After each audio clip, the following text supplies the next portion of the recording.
temperature into those tyres above the number 22 Audi for the first run up Mountain Straight on this safety car restart. Rossi struggling with the front end of that car as he turned in. It was a little recalcitrant, but he did get it to the apex, and he hasn't felt the need to have to pull into the middle of the road and defend. So that was a pretty good save by the former two-wheel champion. Got my attention there was the gap that Rossi put on the Audi up Mountain Straight. Like, holy smokes, that thing can climb the mountain. So we were talking about the performance of the BMWs as the day got warmer. Tick at the moment. So far. Okay, yeah. There is some cloud cover coming in over the circuit, but holy cow, did that BMW get between turn 1 and turn 2 in a hurry? The American Tatate's got some motor. I was going to say watch for Kelvin van der Linde, because I got the feeling he wouldn't stay third for long, but he's got no choice. No, it's not up to him at the moment. There's fast South African Joel Eriksson behind them in the Phantom Global car that's just been creeping up on it. It's been a great story of the day so far. And then Will Brown first of the locals in the National Storage Triple 8 car running fifth. Winkelhock, Fraga, Goetz, Lowndes in ninth.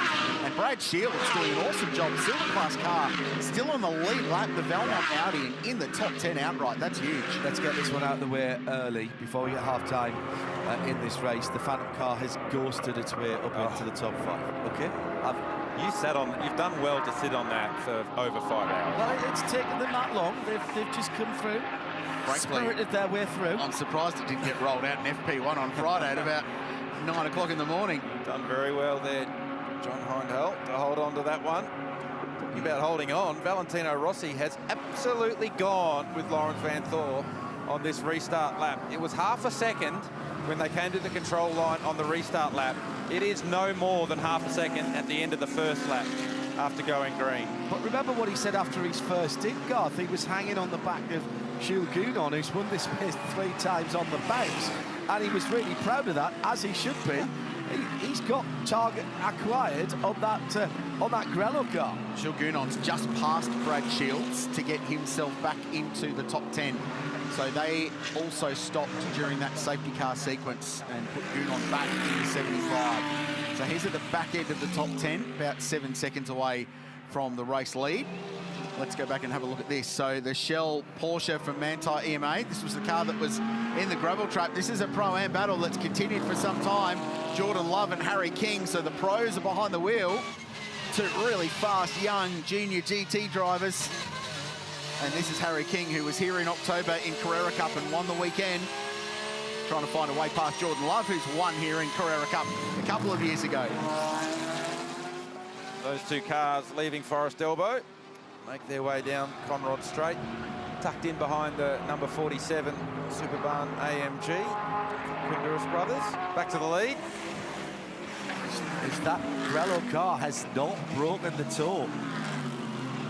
Their top 3 just pulling away from Joel Eriksson in 4th position, but I mean, we're talking degrees here. Porsche, BMW, Audi in the top 3. Traffic coming up ahead of Lawrence Van Thor. So you look at the top of the crest on Conrod Straight. By the time we get down into the chase, they'll be on the rear bumper of that traffic. Got the way through. He's got 3 laps of being a lap up on the leaders, and very shortly it's going to go a lap down again. So it'll be some of the invitational class cars. That'll be the first that the leaders will make their way to. And that's a nice, sorry, Krilsey, that's a nice place to catch him there, so he can pull out to the left-hand side and hopefully make a little bit of time. Rossi's coming through the inside as well. That was a late manoeuvre, but fair play on everybody there watching the mirrors. Well, it sure beats getting them at the middle great. Yeah. But so you wanted to get it done before Mountain Straight, because those invitational Martin cars have a huge amount of grunt up Mountain Straight, and a GT3 car sometimes struggles when they go head-to-head with them. Look at that. See, there you go, Van Thor not able to get around in a straight line the 111 Mark II Mustang. So the leader's through before they get to the top of the mountain. Van der Linde's lost a bit of ground to Valentino Rossi, who's absolutely stuck to the rear bumper of Lawrence Van Thor. Lawrence is an awesome talent, 32 years of age now. This is his 7th visit to Mount Panorama. Last time he was in 2020 in a Porsche with Earl Bamber, in Earl Bamber's team, with Craig Lowndes also driving. This is a guy that's won the Nürburgring. He's won the Intercontinental GT Challenge. He's won the GT LM class in IMSA competition, GTD in IMSA competition, and won at Le Mans in the GTE Pro class as well. He's ticked all the boxes. He's a factory Porsche driver, very fast, very aggressive. It's awesome to see guys at his level of ability scything his way through traffic through the BMW M Elbow. A guy who's followed on a very similar path to Lawrence is Jackson Evans. Jackson, man, the battling out there was just phenomenal to watch. What was it like from the vantage point of your Phantom Porsche? Yeah, look, it's pretty intense out there. You know, since the green flag, it's been pretty exciting, and you know, we're making good progress in our Porsche, and you know, having a lot of fun at the same time. It was cool to have a battle there with Calvin, pretty close mates. So yeah, no, really enjoying it, and it's nice to see us moving forward. Watching the weather outside, your crew just pointed at some wet weather Pirellis as if we might need these at some point. Are you thinking it might stay dry? Yeah, look, it's always hard to say here at Bathurst, but you know, fingers crossed that it maybe stays dry. At the moment, it seems like we've got a pretty fast car, but I guess if it does come by the weather, it's the same for everyone. So we'll tackle that when it comes to it. Good luck for the rest of today and next weekend when you're making your full season debut. Awesome, thank you very much. 6 hours and 40 minutes to go. Repco Bathurst 12 hours. And it's getting a bit spicy again at the front. And every time that lean pack comes around, good to see the Ginetta back out again. So Colin White got it back from the scene of the accident about here. And it's now been replaced. A little bit of race tape there. Right in the danger area again. It is so tight, it is so narrow, and there is so little room to pass anything. Breach of safety car around procedures. There. And that was for the 701 for a breach of safety car procedures.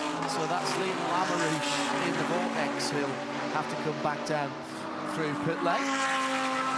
Garth, I mean, it is a pinch point. You use that exact word. It is a pinch point, and it is. We should make a point. There's a lot going on in the socials about that incident, but it is always the responsibility of the faster car to make the safety. Yeah, it is. And Weirt's tried to get around the outside and just misjudged it by the looks of things. So the Ginetta did everything right. Stayed full left. You made the point that it can't disappear and just take itself out of the situation, so it's up to the faster car to get around safely, and unfortunately that wasn't the case. The car that was leading the start of this one some 5 hours and 20 minutes ago. Yeah, and it was a great opening to the race in the traditional early morning light, battling between the two WRT cars again with traffic involved. First safety car, the XM BMW had to come out when we had the vortex into the gravel at the top of the hill with Julien Boileau, and there was a little trip up as well, and then a really odd one just wide, and the Martini Invitational class car, the number 91, into the wall at Griffins. This one was a bit contentious at the top of the hill. That was the battle for the Pro Am lead, Garth, and just a little tap, no action taken on that one. Colin White in the action. We'll see him again in a moment, actually. But some great racing going on at the front of the field.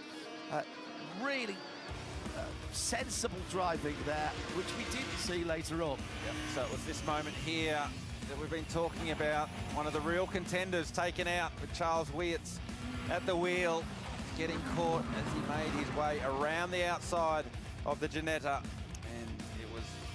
Heads in hands moments for WRT. Absolute disbelief that one of their cars was taken out of the game.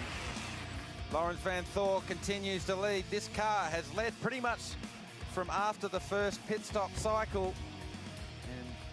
And Mante EMA control this one. Van Thor leading over Rossi.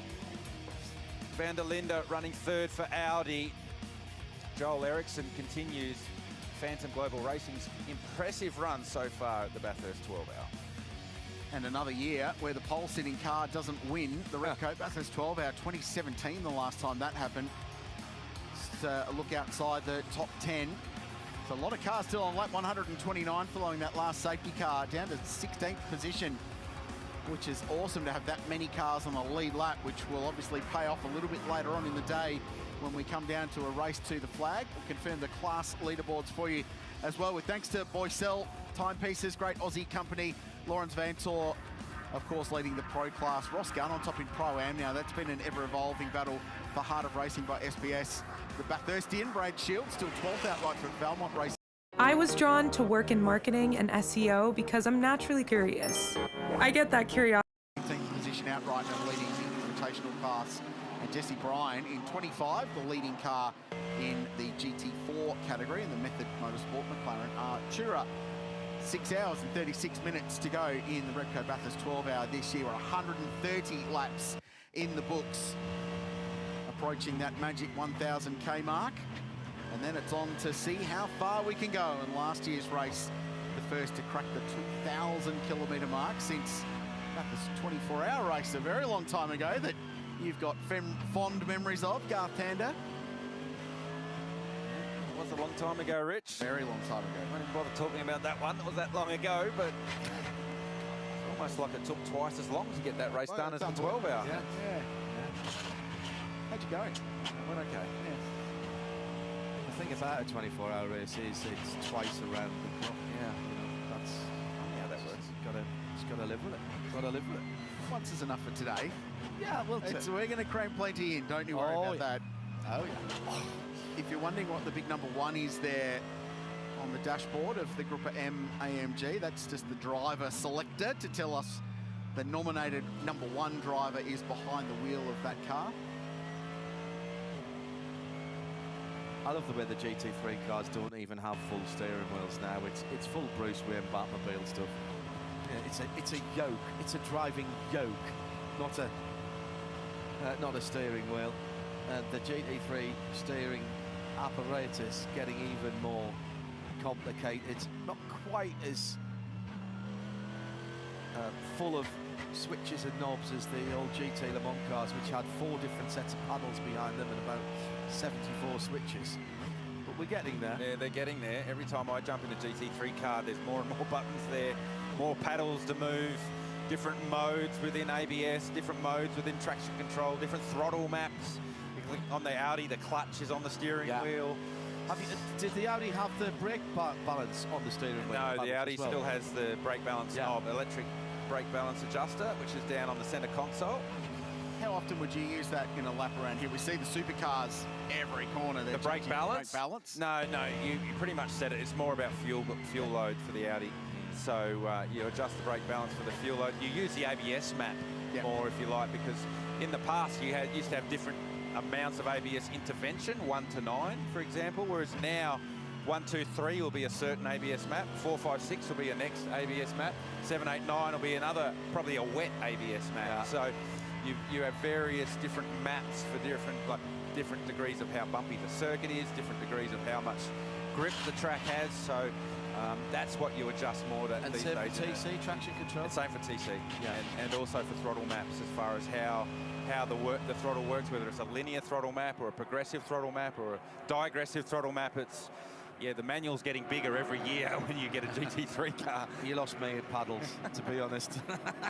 From all of that stick shift. Stand on the throttle and it goes real fast. Thank you.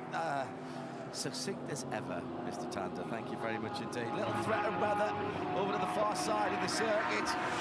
But at the moment, nothing but plain sailing for Lawrence Vantor, who's just set that car's best lap of the race on a 2:03.1. The Pirelli, the Repco fastest lap, is a 2:02.987. Joel Ericsson's car set that earlier on in the race. About to be beaten though, because Lawrence Vantor's going quickly. Last time round at 2:03.14, quickest lap for that car on lap 131. 2:03.0 almost beats it. So he's got a turn of speed, which is backing up another thing we've been seeing today across the duration of the race. Philippe Fraga just wide on the exit of Murray's, is that as the stint goes on, that Porsche is really strong. So I was just taking note at the start of this stint after the restart. that Van Thor brought that tyre in very gently. Yeah. And you know, we were celebrating the fact that Valentino Rossi was hanging onto the rear bumper of Lawrence Van Thor, but I did wonder at the time whether it was just Lawrence just bringing the tyre in gently, because what that does is it just extends the performance of the tyre deeper into the stint. And we saw him do that right at the start of the race. His in-lap was absolutely mega, and that's what launched him to the front of the field and maintained the lead. Yep. And that was 100 laps ago, the work that he did on 3/4 of a lap. 7 laps of this stint for Lawrence Van Thor, and indeed for the guys behind him, have been run under safety car, so they will go longer on this stint than 32 laps. He's on his 32nd lap since he rolled out the pit lane right now, and that gap is growing towards 3 seconds here from Valentino Rossi in second place, who is more than holding his own. Oh, yeah, I mean, at the end of the day, Valentino Rossi is still only 3 seconds behind Lawrence Van Thor. Yeah, So- and pulling away from Kelvin van der Linde. Yes. Which is no mean feat.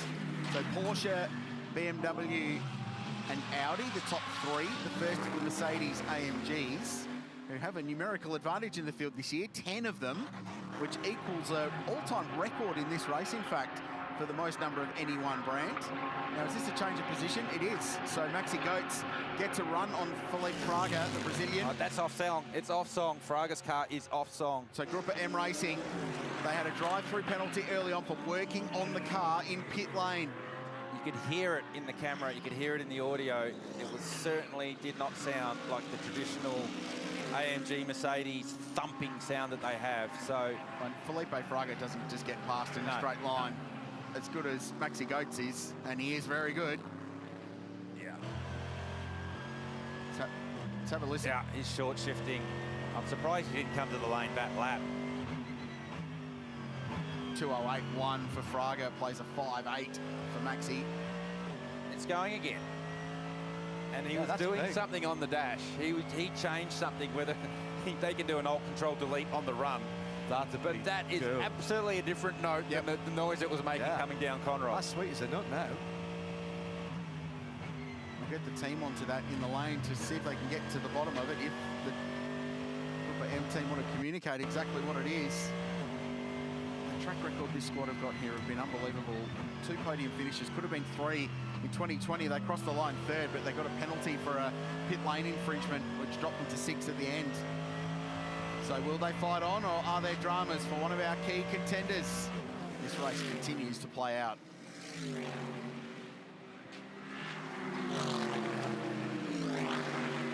And right now, it appears that this 28-year-old Brazilian, Paul Tracy knew a lot about when he was up here in the commentary box with us earlier today. Vastly experienced guy. It's only his 2nd visit to Mount Panorama. In fact, he was part of this team in 2020 in that race that I referenced. So a safe pair of hands, 12 laps into this stint, following that last safety car when everyone peeled off into pit lane.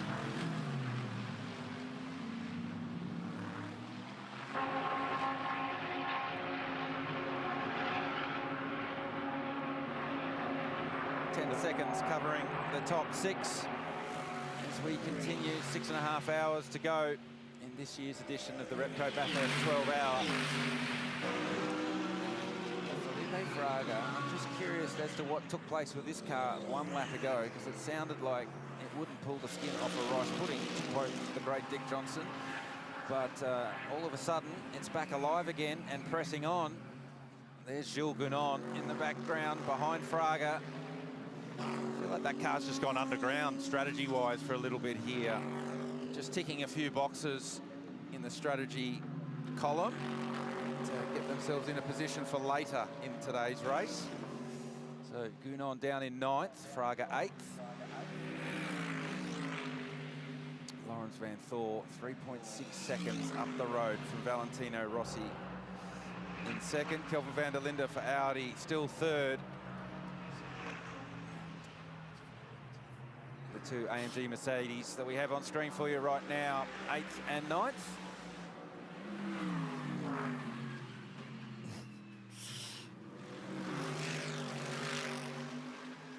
Yeah, it's not healthy. It's middle, it's 7.5. last time around is not race pace. So we'll get to the bottom of what's going on with this team, and Jude on hunting him down. Sun Energy one car 18 seconds away now from the race lead in this extended little green flag run since our last BMW safety car period. All the curb and a little bit of grass on the run down Well, the skipper. trying to Nothing wrong with the steering wheel in that car. It's clearly going around corners all right. Trying to make the most of mid-corner. Doesn't have much squirt up and down the straights.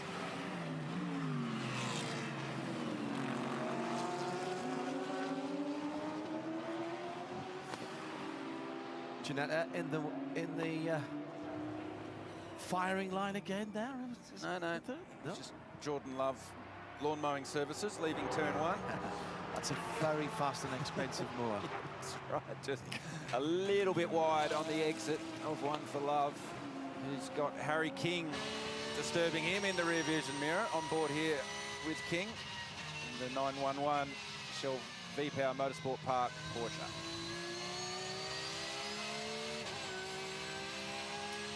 Beautiful day here at the record Bathurst, 12 hours temperature just coming up.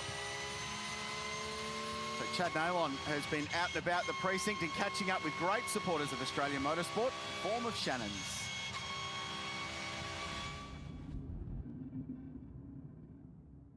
Yeah, Shannon's have been such a wonderful sponsor for motor racing in Australia for a very long time. Such great supporters, and they're continuing that support here in 2024. Check it out. This is the Shannon's Super Rig. It's positioned down here at Harris Park, so you've got a wonderful view of the last corner here at Mount Panorama. There's lots to see inside and on top. Of course, you need some simulators for everyone who's down here and want to get their hands on the actual racetrack and feel what it's like to be out there. We've got a bit of old school Holden versus Ford on the simulators here this weekend, so that's pretty cool. There's some interactive touchscreen stuff inside where you can play little clips of legends of motorsport, the Shannon stuff that celebrates the tremendous history of racing, particularly here at Mount Panorama. There's an underside to one of Jim Richards' old Mustangs, which you can walk under and check out the exhaust system, what that would have been like. They've done a pretty cool job in building that. When you walk all the way to the top, you have an uninterrupted view of the circuit, particularly the last corner. The Shannon's crew have done a great job at making this portable so they can take it to every corner of the country. It spends about a third of the time in the city and about 2/3 of the time out in rural Australia, which is pretty cool. It's going to get to over 60,000 people in 2024. At the Grand Prix last year, they had 30,000 people go through this wonderful rig. So a great initiative from the team at Shannon's. If you're lucky enough to be here this weekend, come and check it out. Have a play on the sim, go on the roof and check out the action. And there it is, just on the right-hand side, the exit of Murray's Corner. Nice work by Chad there. Shannon's are incredible supporters of Australian motorsport as well. They've been involved for such a long time. Dating back, Jim Richards, one of their great racing ambassadors. They support the third generation's Richards now in the form of Clay, and more trouble for the Janetta. It has been in the wars today, and it's now, well, it's actually taken out one of the little thrifty signs at the top of Conrod Straight. So in Hissy Creelsey, the young British driver, I think he's had a whoopsie coming down the hill, has he? Yeah, that's just out of Forest Elbow. Little kink as you head onto Conrod Straight. So not sure whether he's done that by himself or because it's a strange place to have a moment. There's no real lateral load on the car there. Speed limiter in 10. So we're going safety Full course car. yellow. Because, yes, full Are we course good yellow. no, limit. safety car. Okay. Safety car. So there's Speed WRT limiter must be engaged. having a look at the 32 M4 BMW. Trying to work out how they're going to get that in the shipping container to send it on to the next one, because there's a lot of damage to the rear of that car.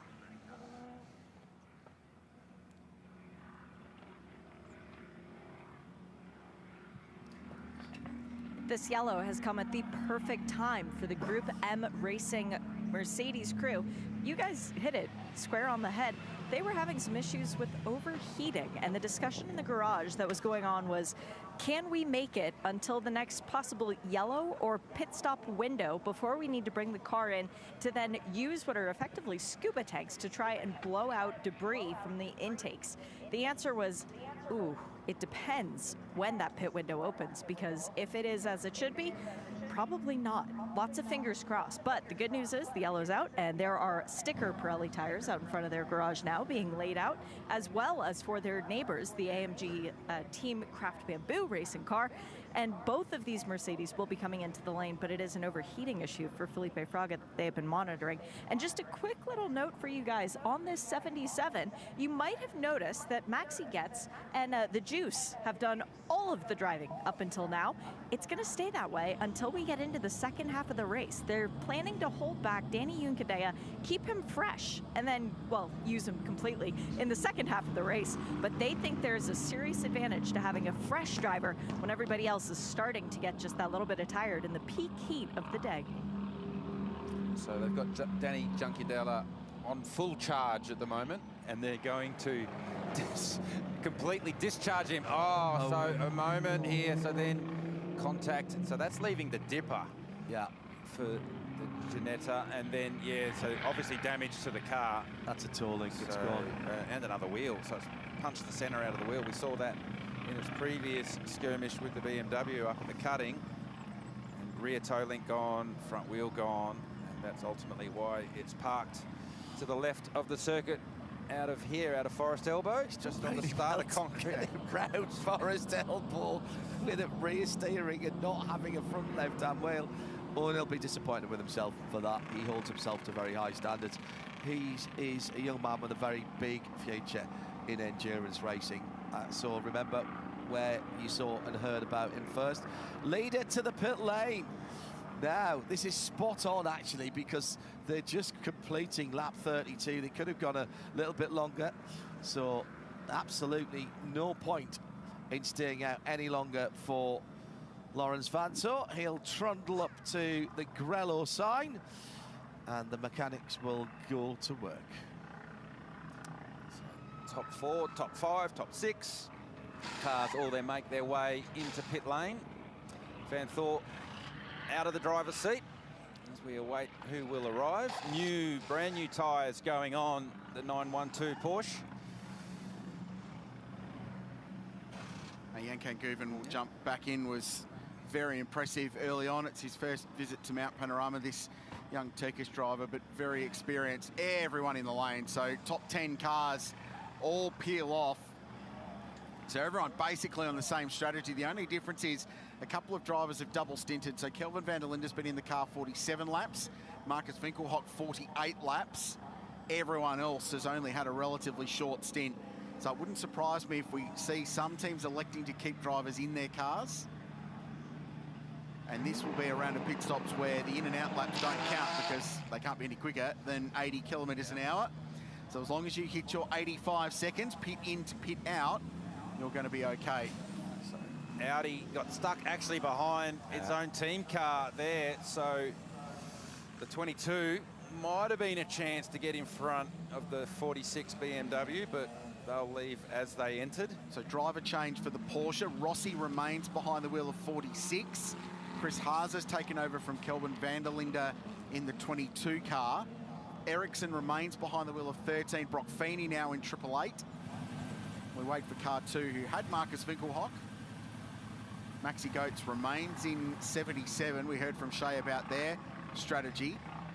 Jules Gounon still behind the wheel of 75, and Ricardo Fella's actually lost one spot in that. Yeah. But he's now behind the wheel of car number 2. In fact, he's lost 2 spots. Now behind Jules Gounon. So a few little changes in that last round of pit stops. 5 now complete for our leader, 6 for the car in second position, and that's how the top 10 stands on the Pirelli leaderboard as we approach the halfway point of the Repco Bathurst 12 hour. That's the second page, and some walking wounded towards the end of this that have dropped a couple of laps off the back of the field. So 137 laps for the leader, 130 for Jeff Emery behind the wheel of the Invitational Class 702 car.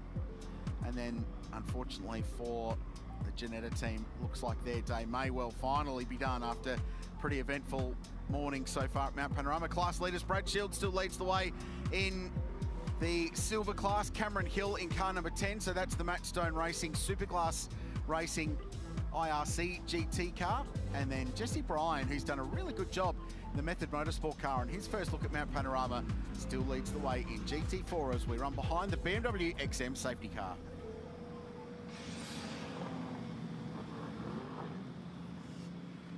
If you think that's going to end the Giannetta's day, if Colin White's got anything to do with it, they are the Black Knight of motor racing. Tis but a flesh wound. It's missing an arm and 2 legs at the moment, so if they continue to punch on, all power to them. They're perennial, never say die sort of attitude with that. Our Spirit of the Race award in the 24-hour series quite often goes to those guys, because Colin just doesn't know how to stop racing. Garth and I were just sharing a knowing look at a weather radar. John, I'm sorry, we... It was Valentine's Day earlier in the week. That's a nice big heart coming our way. Yeah, well, I just actually, while you're doing the leaderboards, I just quickly jumped out of the commentary box to have a look at the direction the weather is coming from, because you can have all the radars and the video and all the rest of it in the world. Meaningless. Sometimes you just got to stick your head out the window and have a look, and it's very, very dark that way towards turn 1. That way. That way. I believe that is the west. Yes. So there is a front rolling in. It's very, very localized. Very, very small rain shower. Well, intense, but very small as in the ground that it's wetting. To the point where it built up the other side of Orange, been following the weather radar and is heading this way. So we're not promising you anything, but we're just letting you know that the sky's very dark in the westerly direction. There is Those of you that do know about weather at Bathurst, it does come in new and unique ways every time. Never ceases to surprise. Well, and that scene on the flatbed truck, it looked to me like the Giannetta was going to the, we're not going to take any further part in the race yard, probably next to the Shell BMW. We'll confirm that. That's a bit embarrassing, considering they came together earlier on. Well, yeah, that's going to be awkward, isn't it, when they roll in there? That's a conversation. Fancy seeing No you one here. wants. Yeah. So the genetic guys will be asking to drop it on top of the BMW. And vice versa. Yeah, well, yes. It's always I'm sure there's two sides to every story. And you're never wrong when you're a race car driver or team. How many sides to the story? How many drivers were involved and add one, actually? Probably. And the answer is N. Yes, and then the internet has its say as well. There'll be all sorts of judgment. There's the XM. Fabulous piece of kit, that, Creelsey. The entry-level version of the car, the 50E, has over 500, no, nearly 600 horsepower when you put the electric motor on it. The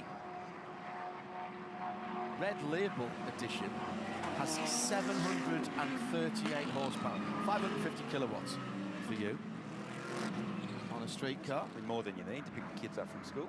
Yeah, that's a 4.4 litre BMW. It's the V8 engine, the S68. And that's an upgrade from the regular model, which has 360 kilowatts, or nearly 500 horsepower from the electric motor. You add on 644 horsepower.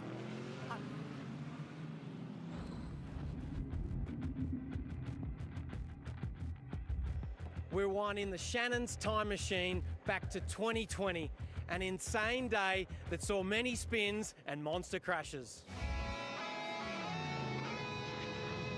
Nails the tyre wall. Oh, there's contact from behind, and it's fired it across to driver's right. This will be a big job to get this car back on the racetrack. Again, it's the top of the mountain that's claimed another victim, and again it's one of the Ouch 14 Valvoline cars. Now 4 cars have a big wiggle at exactly the same point.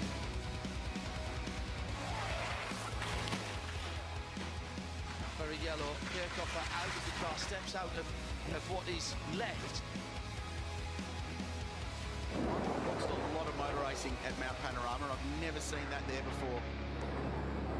That's how. He's walking away.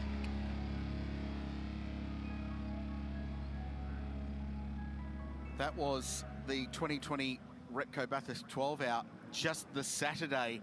one of the more insane days we've seen here at this place, and that's saying something. Scorching hot conditions. We had an Aston Martin upside down at the top of the mountain, huge impacts, dramatic day, a huge shootout at the end of the day that Matt Campbell got pole, and the following day we saw Bentley break their Bathurst duck and win the race just before a massive thunderstorm hit Mount Panorama. The Bentley crossed the line and then it rained, and there'll be shades of that by the looks of that shot, looking out towards the west with really big dark clouds, and they are coming this way. We've had this in the region for the last 3 days we've been here, and it's either gone to the north or the south of the circuit, but that is heading directly for us at this point in time. It's a little bit earlier in the day. Yeah. It had been sort of mid-afternoon the last couple of days when it's gone either side of us. That big shower, though, in the Bentley, Gilles Gounon literally said a prayer as he was coming in, because he could see the weather coming in, because the Bentley was not good in damp or wet conditions, and he literally said a prayer at the mountain. He totally believes that this place has a character, a persona, personality of its own. Oh, hello. Pirelli wet tyres coming out. And he said he nearly cried when he got across the line, because he realised that another couple of laps it would have been a very, very different result. So here's the wave by. Call it the lucky dog rule, where if you're 1 lap or more behind the lead lap of the race, currently 138, you have permission to pass the safety car to get yourself back onto the lead lap of the race, and then the lights on the safety car go out and you can resume racing. So 16 down will all get that and get back on the lead lap, and every safety car we get, more and more cars end up back on the lead lap of the race. Yeah, I think the first safety car, there was still only 11 cars on the lead lap, so we're buying more contenders back into the race with the lucky dog, which is great news. There they go, scurrying off around, trying to get to the back of the queue, but unfortunately here comes the BMW safety car. Not far behind will be the Porsche. Fair head of steam, the safety car getting back in the pit lane. With that amount of power. Yeah, which should. Yeah, and an electric motor to help it along. Now, so this is the third different driver for the leading Porsche. Where does Chan Guven? Gone. He's gone. Yep. Really early. Yep. So that's the earliest of anybody there, Garth. And he's going to have to break it at the final corner. And Valentino Rossi right there had a decent restart last time around when he was chasing Vanzo. Well, this field need to make hay while the sun shines now, because the weather is on its way. They were driving straight towards it now. So almost halfway through this race. How long into this stint can they go? Very wide, the Vortex off. Scott Taylor Motorsport car, Craig Lowndes behind the wheel, taking evasive action. Ross Gunn behind the wheel of Heart of Racing. The 27 AMG was the same. Up the inside goes Brock Feeney. Big move, gets it done on Joel Eriksson for 4th place. Track position critical in this race. That's a nice one. So Mercedes AMG get themselves into the top 4. So it's now Porsche, BMW, Audi, Mercedes, the 4 key brands in this race, and the top 4 positions outright as they run up the shelf for the first time. So good restart, Chan Guven. Valentino Rossi still behind the wheel of 46. Chris Haase is now in that orange Audi, and Brock Feeney doing Brock Feeney things up to 4th. Yeah, that number 22 looking ominous again. That bright orange and blue Audi in the hands of the Rabbit. Haase is Rabbit in German, so obviously that became his nickname straight away. Good little battle pack following on behind as well, Garth. Just noticing Garth Walden up to 8th spot in the M Motorsport AMG Mercedes bronze driver, up there with the full factory drivers.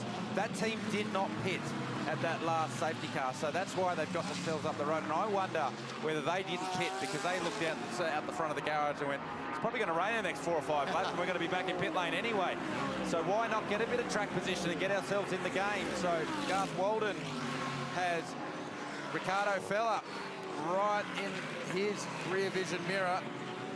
Fella has a look up the inside. Does he get the job done? Yes, he does. Yes. Walden lets him go, and that's Felipe Fraga. He follows Fella through, so Walden's given up a couple of spots, but still, they've gained a lot of track position out of that. It is temporary. You do have to come to the lane at some stage, but they're banking on that very dark sky opening up and having to come to pit lane for wets. And now it's a straight-out battle for the Boysdale Pro-Am class between Garth Walden and Ross Gunn just behind in the 27 car. So that becomes first and second in class, with Jordan Love not that far behind in the 3 Mercedes AMGs. So the race within a race, Lee Holdsworth just sticking the head out to see what the weather's going to do. Weatherman. He knows where it comes from. Absolutely. Yeah. Was rain affected with the year he won the great race, was there not, with Chaz Mostert? Make the point here, gentlemen, it's slick Pirelli tyres or wet Pirelli tyres. There are no intermediates. So if it does get wet coming back out of the wet, you have to wait until you're going to be happy on the slicks again. Yeah, and it's a very durable wet tyre. The Pirelli wet is a very durable one, so you can take it a reasonable distance into a dry line before you switch back to slicks, but engineers live their life on Excel spreadsheets, and they will say, well, it's going to be faster on a slick, so I don't care if it's wet or dry. Here's a slick tyre. Yeah. So I've had many an argument with an engineer over that one over the years. And the other point to make on tyres is that your tyre allocation, which was 48 tyres, 12 sets, are 12 slick sets. Your wet weather tyres are a separate allocation. Yeah, basically, because it's a safety measure, of course. You can't run out of wet weather tyres. A safe tyre for the conditions. Yeah.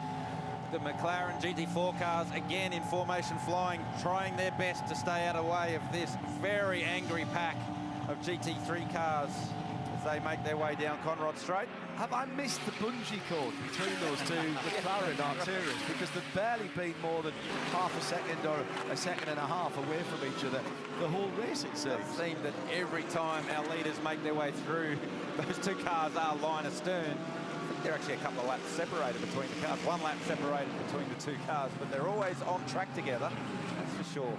This is for position in the Pro-Am class. Jordan Love looking down the inside of Ross Gunn. Couldn't quite get it done. So Walden, Gunn, Love, 48, 27, 88. The 3 numbers, those 3 Mercedes AMGs, that is for the class win. And just behind them is Harry King, who's got himself back onto the lead lap. And the young Brit, who is very, very fast, is going after them in the second of the Manti EMA Porsches. He's got Craig Lowndes up his tailpipe as well. So that's going to be instructive for Harry. Remember, we had Yasser Shaheen nerfed off the track at the top of the mountain, lost a lap. They played the lucky dogs as well as they could to get it back in there. That's 3 safety car restarts in a row where those 2 poor McLarens have found themselves utterly mugged by all of the leaders within about 20 seconds of going back to green. That's the exact term I was going to use, mugged, because what are you meant to do? So the number 9 Hallmark Audi doing its best to stay out of the way. Mark Sini at the wheel of that one, trying to stay offline. So hard to do across the top of the mountain. Stays to circuit left for the run to Skyline. Nice job. Yeah, actually braked to stay out the way there, not even just a little lift. Now they get to the Mark car and the IRC GT. Oh, now this could be interesting down Conrod, because those two They go. class cars can motor on a little bit. So we've seen this all day in waves. When we catch the lap traffic, you catch it in waves. First the GT4 cars, then the Stewards have Invitational. imposed a pit lane penalty drive-through to car 911, breach of safety car procedure, waving after lights are out. Yeah, another international driver caught out by the rules here in Australia. As we go back to the lead, Guven gets the job done up the inside. Rossi follows him through, as does Haas. And look at the cube forming behind, though. Oh, not done yet. Ericsson went left, but had to go right to get past, and down the inside, the Caltex car tried to make a hole where there wasn't one. Craft Bamboo kept Daniel Juncadella Still not done. up. It's still not done. Juncadella trying to get up the inside for the run now. Oh, there's no room on the inside there. It's Shulgun on behind the wheel of 75. Yeah. He's got track position out of that. He's got a spot. Gets in front of Ricardo Fella, and off the road goes the 111 car. Busy little moment. Well, we heard from Craft Bamboo. They said, we're going to keep the Spaniard stashed away until the second half of the race. We're not quite there yet, but he has been unleashed and tried to make a hole where there wasn't one. But good stuff. Danny Juncadella up to 6th place for Craft Bamboo. We've just been quietly creeping up on it today. They were strangely, I think the word's anonymous last year. They just weren't quite in the mix all race, but a much stronger performance this time around. So far, so good. Team watching on, going, what's going on? See himself. Then he sees himself. I'm trying to watch where my car is. 3 minutes to halfway. Get the halfway there memes ready. Hashtag B12HR. Great scrapping once again. Over the top of the mountain. Wits need to be honed very sharply here. I get terrified when I see cars hit that curb on the inside, and Ricardo Fella just kissed it with the rear corner of the KFC Audi. As Yankan Guven's doing an awesome job scything his way through this traffic. And Rossi matching him, but just held up by the Lambo. He's got Adrian Dietz, the AM driver, behind the wheel as they run out of the elbow. And have a look at Brock Feeney. He wants to move on Chris Haase. And the big Merc's got in the toe of the Audi. And there is a straight line speed advantage to the AMG GT3 relative to the Audi. He won't do it on Conrod. What about under brakes?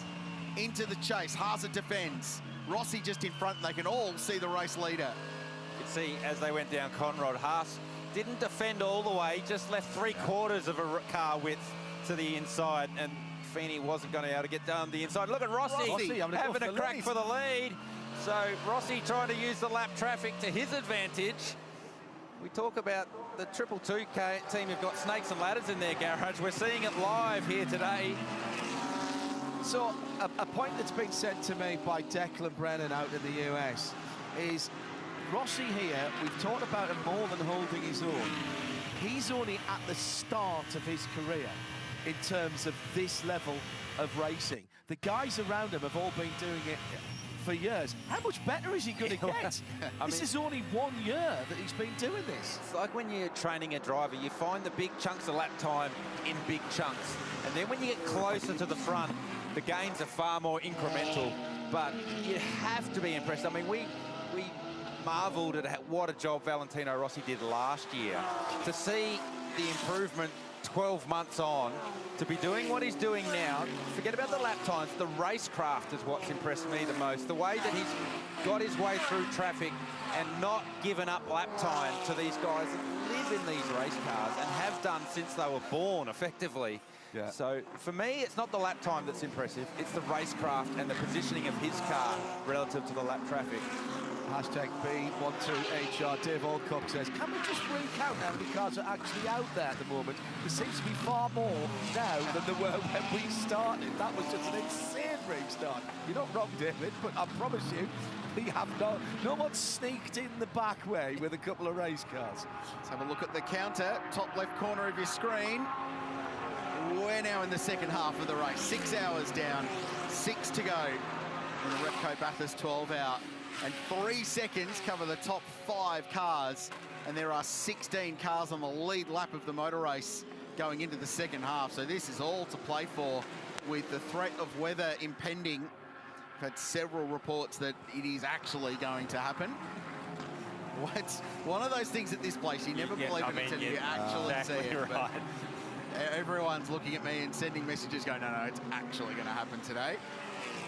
Yeah, they've said that every day this week. Yeah, I've been here enough, Rich. You've been here enough now to know that until the actual black stuff is wet, you don't believe it. It's the old weather rock theory. If rock wet, raining.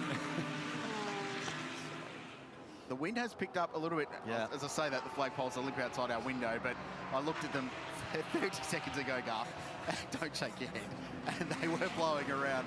So it is a bit gusty at the moment. Let's call it gusty. Chad? I've come up here to the 12-hour club, guys, because I found Christoph from Borzell Watches, who are sponsoring our Pro-Am class.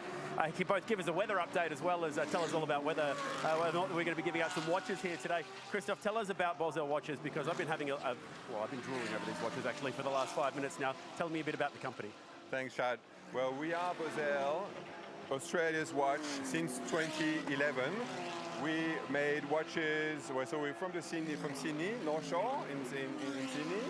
And we've made watches for for the Royal Australian Air Force, for the Royal Australian Regiment, so a lot for the defense. And we are lucky since last year to be the official watch of the Bathurst 12-hour. We absolutely love it here. We did a watch last year, which was a tribute to Liquid Moly. It was the last year as a sponsor. So we did red and blue on the bezel for them for the watch.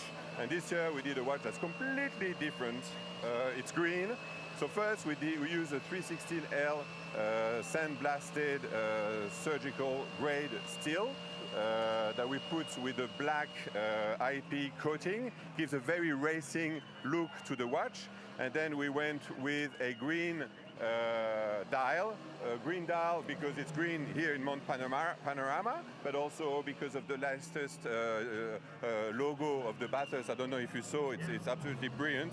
A lot of colors, and we picked up on the green. It has Bathurst, 12 hours, 720 minutes, but the feature that I love the most is actually the case back. So you can wear it upside down if you want. Won't tell if you want. It's not great to tell the time, but it looks so good. It has an open case back, which is the first time that we're doing that at Bosel. So it shows the movement, the beautiful Swiss-made automatic watch movement inside. You can see through transparency, and that's one of the best features of the watch. And also something that I forgot to mention is that we're only doing 100 watches. So last year's watch sold out. This year's watch we're doing 100, 12 for the winners of the race, and 88 for the general public to buy. They have a little bit of something in the crown, either Mount Panorama Rock for the winners, or there is a tire marble from the racetrack here, from GT3 in the crown. Beautiful. I love the tiny little bit of detail from Mount Panorama, makes it even better. Christophe, well done. And the lucky winning drivers from Pro and Pro-Am will be able to take these home today. How cool is that? Nice, Chad. Yeah, timepieces for winning a major endurance race are a bit of a tradition around the world, so I love that we've got an Aussie company to do the job. So there's been a change of position. Chris Haase has slipped his Audi R8 LMS past Valentino Rossi, who now finds himself defending from Brock Feeney, with Joel Eriksson just in behind them as well. So this is the battle for third, fourth and fifth place. And I don't want to do the dramatic it's going to rain thing, but as we have a look at this moment, so it was an error from Rossi at the top of the chase that's dropped him off the road, and Haase was able to take advantage. Just got a message from Cam, who works for Ford in the PR department. He said, raining hard 5 minutes from the racetrack. So we're going to roll with this. We've heard that here before as well. I'm rolling with it. We've heard this before. Let's hear from Shane Pit Lane. Well, let's get some more local intel. Brad Schumacher, you call this place home. You've seen this weather your entire life. Is it going to rain? You know, if you look out towards the southwest, it looks like the world's about to end. So usually if the weather comes from that direction, then it does rain. Looking at it and the clouds are rising quite rapidly, I'm thinking for sure we're going to get a shower. It was a rough start for your team and MPC in particular for the start of the bronze session. Got all the bad luck out of the way. Race has been going pretty well so far. I'm not going to jinx anything. But your duties, are you going to get back in the car? I know you want to. Yeah, no, I did my stint this morning, did quite a good job of it, left the car in a good position for the guys. Of course, Winky and Ricardo are they're the stallion drivers in this team. I'm just here to try and top up the numbers. But yeah, no, I've been put on notice, so for sure, maybe back in the seat again, just not quite sure when. That's super exciting. I mean, it's not every day you get to drive at this track. For you it is, but not at speed. What's the mentality shift for you when all of a sudden you're allowed to drive it as fast as you want, not just 60K? I mean, the mentality doesn't really change, I guess. For me, I've been racing long enough. It's more about just concentrating on doing my job as well as I can for the Audi team. And, of course, I'd give anything to win here at Bathurst. This is literally all I'm asking for in this racing community is to take a win here at the Bathurst 12-hour. For me, this is the holy grail of motorsport. And, yeah, I really hope we can get a good result today. Never know when the mountain's listening. Good luck, Brad. Please, mountain gods, please. Yeah, might have to just have a little prayer to the racing gods of Mount Panorama into the second half of the race.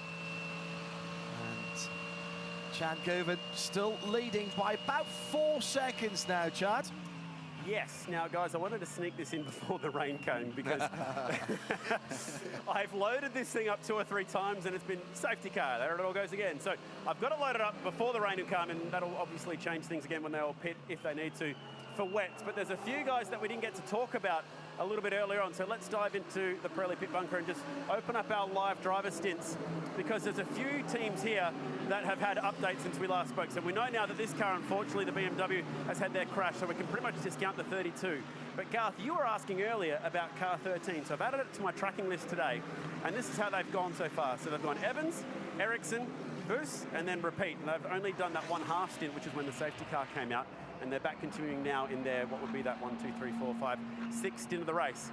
Now check how almost identical that looks to that. Okay, wow. So what they've done, I love this, right? How good is this genius thinking from the 13? They've gone, okay guys, quick strategy meeting. Mante Racing are really good at this. Why don't we just do whatever they're doing? Okay, everybody ready? Great. So all they're doing right now is just following exactly what car 912 is doing. They've got a Porsche. They've got a Porsche. So hang on, we've got 3 drivers. They've got 3 drivers. We'll just do what they're doing. So that's actually pretty clever. No need to go recreating everything when there's a team down the road doing it. I have spotted one team doing something a little bit different, Rich. Please enlighten me, Chad, and is it car 77? It is. Well done, because if you're ever going to find a way that there's one team when you think you can't do anything different, it's Craft Bamboo. We saw that a few years ago where they decided to pit 4 times every single lap, it felt like. And what's missing from here, guys? What can you tell me? What's missing from that? There's some white in that graph that I can't see there. Yes. Now, the reason would be that Daniel Juncadella's only just got in on that last safety car. So he's actually competing in the Bathurst 6 hour here today because he did not drive at all in the first 6 hours. Ojeda did a nice job in his first time here in an AMG car to say, all right, he's pretty much done anything that he needs to do. I'd probably expect Gertz and Juncadella to just get the job done. The only real advantage of that is that Daniel's nice and fresh and ready to go. So they've saved some time for Daniel Juncadella to be nice and ready to just keep driving through the afternoon. That could really help, particularly in a wet, dry race when fatigue could play a factor. But question without notice, and I know you don't have the exact driver time on that graph, Chad, but does that reduce some flexibility for their stints at the end, given they've already used a chunk of time for their other drivers? Yeah, it's pretty similar to what the guys are doing with the loophole rule or the Kenny rule, similar to cars 2, 22 and 75, where they've backed themselves into a little bit of a corner, but you can go 1 hour stints the whole way to the checkered flag and just use those drivers. Worst case scenario, you just put a fast kid like Jaden Ojeda back in the car. The only time that'll catch you out, which is what I was saying before the BMW went backwards in the fence earlier, is that if you get a safety car around 45 minutes into a stint, that puts you in a little bit of a freaky strategy territory, which obviously didn't happen last year when we went 5 hours green to the checkered flag. Yeah, you're right, and we're yet to see if that will be the case again. The other one, I suppose, is 46, who has done a really good job. All right. Where's the lone remaining BMW at? Okay, well, probably coming in for wets if I look at those clouds out there anytime soon. But if you have a look at the strategy graph for the 46 car, Martin, Rossi and Marciello. For Lello, he only did a little bit of driving in the early part of that race. They've been pushing the 32 lap marker whenever they can. And at the moment, we've had 2 stints for Martin, a little double for Marciello, and then Rossi in the car right now. So it's not that Rossi's slow or anything, but you'd expect that they'd be doing the Martin-Marciello trick at the end of the race. Nice work in the Pirelli pit bunker. The only final question, again, without notice, Chad, is did you score yourself a watch? I did not, unfortunately. You know, he's a pretty tall lad, was Christoph down there, so I wasn't going to try my luck in running away from him. He told me he went for a very nice swim at Manly Beach this morning. Just think about that for a second. That's like 4 hours away from where we're standing. So that's pretty impressive that he's gone for a swim. Did he borrow your chopper? Did he borrow your chopper to get here, Chad? No, he had to go on wheels, actually. Okay. Tough for some. Thanks, Chad, down in the Pirelli pit bunker. Be more strategy updates as the race goes on. He's got the massive spreadsheet operating down there, tracking all of the various numbers. And it could get even more complicated as this race evolves, given what we think is to come. This continues to evolve as a battle 3 and 4 on the road. Valentino Rossi being chased by Brock Feeney. You mentioned off-air just a little bit before, Garth, that there's a little storyline here because there's great motorcycling heritage between both of these families. Brock Feeney's dad, Paul, was a bit of a legend of the two-wheeled scene here and raced at Mount Panorama. We're going to give you a bit of an idea about who sits where in the field. So that is the race-leading Porsche heading up into turn 2. There's the battle behind Rossi, Feeney. Looking for your next business venture? Goldfish Swim School is the top-rated swim school franchise in North America. With territories throughout California, Tampa, Dallas, and Canada, this could be the golden opportunity you've been waiting for. Contact us now. Class Valmont Racing Audi R8 that's done such a good job today. Luke Youlden and Brad Shields sharing that car with Marcel and his mate Sergio Perez. IRC GT. Jeff Emery behind the wheel of car 702 with a Lamborghini just in behind with Adrian Deeks behind the wheel. And that is a car in the wall on the run down into the Repco Dipper. Off of Brock Skyline, it's the Superglass Racing IRC GT from Matt Stone Racing. And John Hollinger behind the wheel of what was the class-leading car. 19th outright, leading the class, and instantly the timing screens go yellow. 15 seconds to slow down. And Chan Guven, again, when he has built up a wee bit of a buffer, he's going to be hauled back. So what have we had since the last safety car? 10, 12 laps? 12 laps in this stint for these drivers. So, I mean, we've seen them pit with less before, and we are getting some reports of rain in the lane as well as Valentino Rossi blazes through pit entry. What tyre do you put on? Get the car down to 40 kilometres an hour. Chad, what's it doing? Not feeling a heap of it in the lane at the moment, but I just wonder, we've seen so many teams elect to pit at the end of a safety car window, which is typically very strange. Are you better to just wait right now, wait for the weather, wait to see if you're better to be pitting in 2 laps strictly for the sake of tyres and switching to a wet tyre? Because if you go out in a slick right now, you might find yourself back here in about 5 minutes. That's a good point, Chad. Like, I would have waited. There was a late call. Valley didn't even get the belts loosened when he unclipped them, so wasn't fully prepared by the time he pulled up at the pit box. And with the threat of weather, as soon as that safety car came, I was like, right, do you pit now or do you just wait? Because the weather is coming. We expect it is going to rain. You can see it. It is actually dropped. It's spitting coming on the top. from, and that's at Skyline. So it's starting. How intense is that rain going to be? So here's Hollinger. Oh, down to number 2, KFC. Yeah, He was right there. It was. Smoke, there's usually fire. Says the racing driver. And race control takes a very dim view of pro drivers making contact with AM drivers. They've called an audible. Oh, wow. Absolutely called an audible because they had brand new slicks on the car. And now they are going to a wet. It doesn't matter though, does it? Because A, it's 85 seconds, and B, you're under safety car, so you're going to get it back. If you're in the lane. Now have we gone too early? Yeah, it's a great gamble. They are right in the real tricky point. Do you do it now? But there's more rain. There's certainly more rain coming down, so that's the bottom of the mountain. It's still not wet enough for wets, but they're banking that by the time we go green, it will be wet enough for wets. So they're ahead of the curve if it does rain hard, but everyone else has stayed out. And look at the size of those drops. Like, this is proper Bathurst thunderstorm type rain. That's big ploppy drops is the technical term for that. That's meteorology use? Yeah. What was it? Oh, yeah. What was it? Big ploppy drops. Okay. Yeah. Just got to write that down. Scott Taylor Motorsport in the lane. Driver change, so Craig Lowndes jumps out. WRT looking at their radars busily. What are this team going to do? Try and shut the door for one. So there's obviously been a bit of side-to-side contact with that car. What tyre do they put on it? Slick. Still a slick. I wonder if that's a warm slick. It is a warm slick, isn't it? Yeah, so here we go. That's what we're right in that tricky period where probably too wet for slicks and not wet enough for wets. Part of the new Repco Bathurst 12-hour merchandise range there. The very nice new umbrella will be put to good use, we think.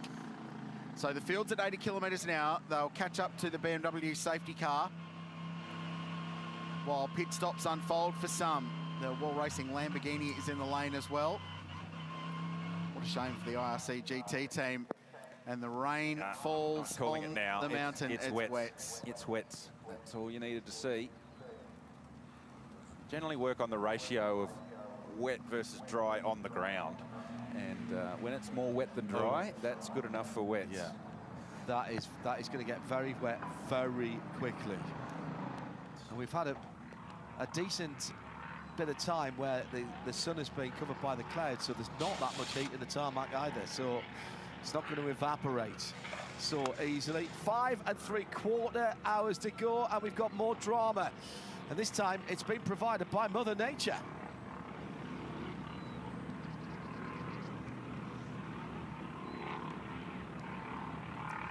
The field is under the control of the BMW XM safety car. The race is under the control of the rain at the moment because it is raining at Mount Panorama. We've talked it, and it's happened as the recovery is underway on the entry to the Repco Dipper at the top of the hill for the Superclass Racing IRC GT Invitational Class entry, with John Hollinger behind the wheel. Has had an incident there. We understand there may have been contact with a GT3 car that was trying to place them another lap down. We'll confirm that as we watch on board. Well, this might give us the answer. Was squeezed against the wall on the entry at Brock Skyline, down through the S's. There was certainly contact. There was 100% contact. But the run to Skyline, wow, that had our attention. So Hollinger potentially didn't see that Ricardo Fellow had a run on him, and then ultimately there was contact in the S's going down to the Dipper. We're under safety car. Once the safety car boards came out, the sky opened and rain began to fall. And yes, it is certainly going to be wet enough now for easy choice now, Garth, isn't it? Really? It's wet. So 46 pitted first, and they rolled the dice mid-pit stop to put wet tyres on the BMW and a Raffaele Marciello in the wheelhouse. So it's a pretty good combination between the two of them. So they've already done their pit stop. They were first in. They might get a little bit of track position game out of that as well. Matt Campbell's aboard the race-leading 912 Porsche. Gets the belts nice and tight. Wet weather Pirellis on this car. So 912 pitted. Joel Eriksson pitted car number 13. That's the Phantom Global Racing Porsche. Daniel Yucadella for Craft Bamboo Racing in the Caltex car. Now, car number 22 stayed out. Chris Haase has not pitted the Washit Audi from Audi Sport Team MPC. And remember, that Audi, it looks like an R8 because it is an R8, but it's not Quattro. The road car is Quattro. You're not allowed all-wheel drive in GT3 racing. But also staying out, Brock Feeney, Jules Gounon, Ricardo Feller in the 2-car, and Jordan Love in the Johor Motor Racing 88 from 888 Race Engineering. So the 5 leading cars yet to stop as well. They will, you'd think. Unless they think it's a passing shower. Garth Tander has been out and he's a little damp. No, well, we've got the radar up here on the computer screen, and we all have it on our phones, but still the best way here at Bathurst is absolutely to step outside and check it out. And whilst it does look quite bad there, it doesn't actually look like a big front. Looks like it'll pass quite quickly. So I'm tipping teams are hanging out to the last possible moment to see what the weather's going to do here.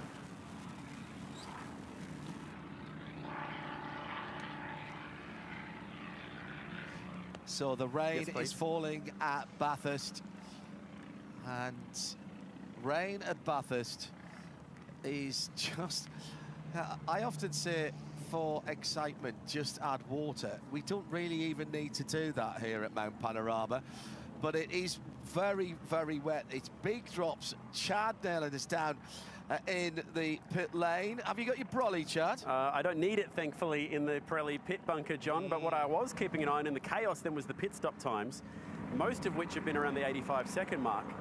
Now, unless I'm seeing numbers that were incorrect, I had car 912 in the pits for 64 seconds, and they did a driver change. So just keep that in the back of your mind at the moment. Right, thank you. It did get my attention when Matt Campbell left the pit box that it looked scrambled, like Matty was looking into the pit bunker. He wasn't looking at the car controller. Probably was getting a lot of chat on the radio. It looked like there was a lot of confusion going on there. So that does correlate with what you said, Chad, that potentially there was some confusion around the pit stop time there. So we think then at the front of the field, Chris Haase is on slick tyres in the 22 Audi. The 888 Brock Feeney still on slicks. Jules Gounon in the 75 Sun Energy 1 AMG still on 6. Ricardo fella. Ricky fella, yeah. Jordan Love as well. I think the first car on a wet is Matt Campbell. So, and this car, when we saw it in the lane last, had left with a warm slip. Yeah, I'd agree with that. I don't know whether they've come back and grabbed the wet or not. McLaren Artura going on to wet tyres, and a new set of tyres going on the Hallmark Audi as well, and that was a slick Pirelli coming off. I suppose the longer you wait, the better chance you have of working out whether you actually need to change whilst you're behind the XM safety car. Have a go at this. So Haas is going to get stuck behind the tilt tray that's bringing in the car that's brought out the safety car. Let's hear from Shay in pit lane. A little bit of extra intel, guys, on that Matt Campbell kerfuffle. When they went to do the driver change, Matt's radio didn't get plugged in, and Ancon actually had to go back in the car again. John opening the door and trying to get to the radio to plug it in. As soon as he closed the door was when the pit board went up, which officially releases the car, but it hasn't always been the indicator of when the driver then leaves, so that could have been a little bit more confusion and a little bit more stress. And just to let you guys know, we are now seeing Brewster tails in full force down the front straight, and a storm warning has just been issued on all the local TVs. So if you're a fan around the track, you might want to seek shelter at this point. Both of the Audis have just come in from the pro class, both the 2 and the 22. It will be tire changes for both cars, no driver, no fuel, and they are going to full wet Pirellis. If that radio wasn't plugged in, then they couldn't tell him to wait either for the 85 seconds. So that could be a problem. Repco Bathurst 12-hour highlights. We're into the second half of the race now. Wow, there's some stuff that's played out already and so much more to come. This start feels like a long time ago all of a sudden with the way this race has changed and evolved as the weather now falls at Mount Panorama. This was the Vortex car 701 in the gravel at the top of the hill. That was the first safety car. This was the second. Car number 91 into the fence hard at the entry to visit New South Wales corner. Controversial moment. Yasser Shahin turned around. Glenn Wood, the GT driver with the contact at McPhillamy Park. Racing has been properly intense, as you'd expect. Some of the world's best drivers going at it. Very, very good cars. Hugest moment of the race so far. Around the outside of the lapped Ginetta and the race-leading BMW of Charles Vietz behind the wheel. Led early, was right in the mix at that point. Crunched into the fence hard on the entry to the cutting and then out of the race. And then not that long later, the Ginetta's tough old day continued with damage on the run down the hill. This is Brock Feeney putting a move up the inside at turn 2. Nice pass. And then a little error from Valentino Rossi, the first of his weekend. Not the only one to do it today, though. And that caused him to drop some track position. And then this is the reason we're currently under the control of the BMW safety car, was contact between the KFC Audi and John Hollinger in the IRC GT car. And just as the field needed to get to pit lane when the safety car was called, the heavens opened. And a really busy moment with some of our leading cars caught up behind a recovery vehicle entering pit lane. This is how things stand with 5 hours and 30 minutes to go. Under safety car, the Pirelli leaderboard shows car 912 still leading the race with Matt Campbell now behind the wheel. Bastian Boost, that car up to second place, the Phantom Global Racing Porsche. So they're 1 and 2. And Craft Bamboo Racing up to third place with Danny Yucadella behind the wheel. Over the page, so car number 2's dropped back to 11th after that pit stop. They were last to stop as people throw wet weather tyres at their cars, and then you can see the class leaders a little bit further down. We're down 3 cars, at least at the moment. Class leaders, thanks to Boycell, Campbell, Ian James leading the Pro-Am battle. Sergio Perez still leads the way in silver. John Hollinger was leading the Invitational class, and I think they had a couple of laps up their sleeve actually prior to that accident. And then Marcus Flack doing a nice job in car 25. So that's the scene. That's the famous Mount Panorama sign. And Garth, you stuck your head out the back of the commentary box just moments ago. I did the same. What you didn't mention was that the atmosphere is as electric as the skies at the moment. And you could cut the tension out there with a cricket stump. The air's so thick. It is properly dramatic out the back of the paddock. Everyone's scrambling to work out what's going on. Spectators taking shelter. Corporates, not so much. They're pretty happy. Everyone in the suites up above the garages on pit lane having a very, very nice day. Those new shelters on Pit Straight, they're a welcome addition for the sun and the rain. So that's worked out nicely. Good point, yeah. So now, the whole complexion changes, Garth. What are you going to be changing on the car as a driver? What are the put wet tyres on? Yep. That's going to raise the car up a little bit as well. They have a little higher profile. A little bit, probably 2 millimetres of ride height. The car comes up. The first thing you'll do is you'll change the ABS setting on the car. You'll change the traction control setting on the car. So most cars have got between 9 and 12 settings for, depending on the manufacturer, for ABS and traction control, and some of those settings are dedicated solely for the wet. So probably 3 settings in the ABS for wet, 3 or 4 settings in the traction control for the wet as well.